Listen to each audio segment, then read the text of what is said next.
Mao Shan 10 Weapons Hands Introduction. All right, welcome.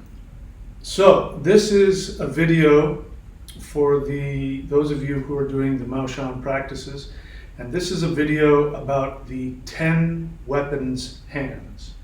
So the first part of this video, I'm going to be explaining to you where the 10 weapons hands came from and what they physically do, and where I believe this energy is being channeled from.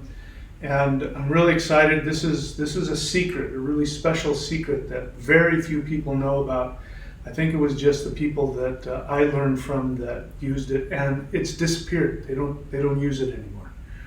And so it's this is what happens with this kind of knowledge. Lots of times the knowledge, if people don't teach it, it disappears.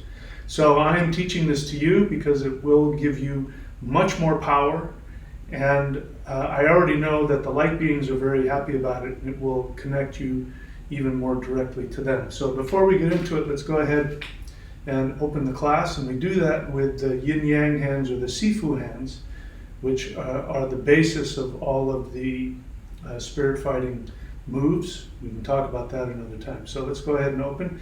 So the right hand comes to the chest, left hand goes underneath. This is what it looks like from the side. Okay, so that's one. They switch places. Two, come up together. Three, down, making the triangle. Then we go through the mirror. The left hand comes up, then the right, and then up together, and then down. Okay, so now we've sent out the bat signal, and the light beings now know that we are in class, and they will come and help us. So let's talk a little bit about the history of the 10 weapons hands before we go more deeply into it. So this was a practice that was channeled by my teacher's teacher.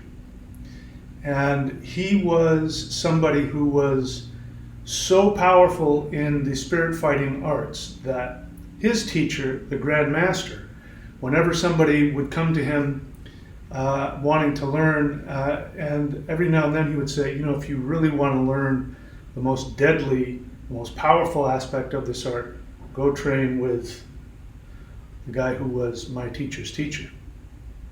And so he took the practices, mastered them, and then he took them even further than they had been taken before. And this was one of the things that he learned. Now, there were originally 10 standing postures. I've taught you the 5 most powerful ones.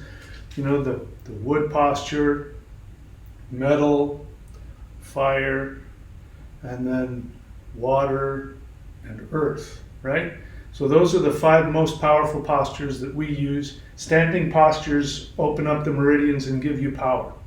So he took this one step further because he was such a master of what is often called fa jin, which is to releasing powerful energy through the hands. He took it one step further, and he took the 10 postures and he confined them to the 10, what the hands are doing, what he called the 10 weapons. So the 10 weapons hands. And it's very important for this practice that you work to really loosen all of the fingers. So you see, not a lot of men, especially men who lift weights and things like that, they can't really move their fingers like that. And I've had women will say, "Oh my gosh, your hands are so delicate," and this is coming from opening up these meridians. The 10 weapons hands is part of what gave me this. And what you're doing is each one of these fingers, each one of them is a different region of the brain. So by being able to move the fingers around like this, you are actually stimulating all of the powers of the brain. And of course, all of the elements and all of the meridians. All of the meridians that come from the Shi, the heart center, they all end up terminating here in the fingers, in the palm, the wrist, the hands. So being able to have hands that can move, and you can individuate each specific finger. This allows you to activate and release all of the 5 elements within the Shin, the heart mind. Okay? So I recommend that you do this practice. I would do it, spend 5 or 10 minutes before doing your other sets.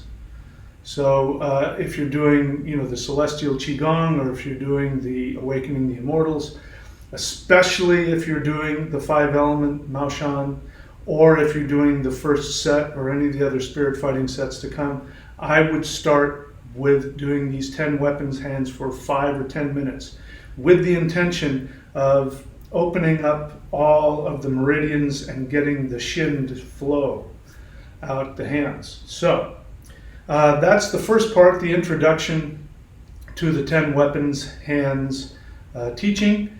If you're already subscribed, if you've done the 5 elements, the Mao Shan 5 elements, and you're subscribed to the Mao Shan level 1, you can go and watch the level 2 or the second part of this video. If you aren't, then this is an encouragement. Go and learn those Mao Shan 5 element spirit fighting sets, because that's the real doorway into the true, really powerful spirit fighting stuff. Don't get me wrong, the other stuff is powerful as well. You don't need to go beyond that if you don't want. If you want to, that's where you need to go. And then if you've done the 5 element spirit fighting, then I recommend that you move over from the Lightning Qigong, the Warrior 90 Day, move from that over to the Mao Shan level 1, because you will still have access to all of the videos in the Warrior 90 Day. If you haven't done the 5 elements, don't do it yet, you're not ready. All right, so if you're still watching, here we are. We're now into part 2 of the 10 weapons hands. To learn the Mao Shan 10 weapons hands, first learn the Mao Shan 5 elements spirit fighting kung fu sets, which you can find at either thunderwizard.com, click on shop, you can get them, each of them, or if you want to get all 5 at once, you can go to maoshan.thunderwizard.com. After purchasing the 5 element sets, you don't have to have them mastered, just as long as you have them and you've purchased them. You can then subscribe to the Mao Shan level 1 subscription on the Thunderwizard Patreon, which is thunderwizard.com. Click on memberships and then click on Mao Shan level 1. I look forward to seeing you there.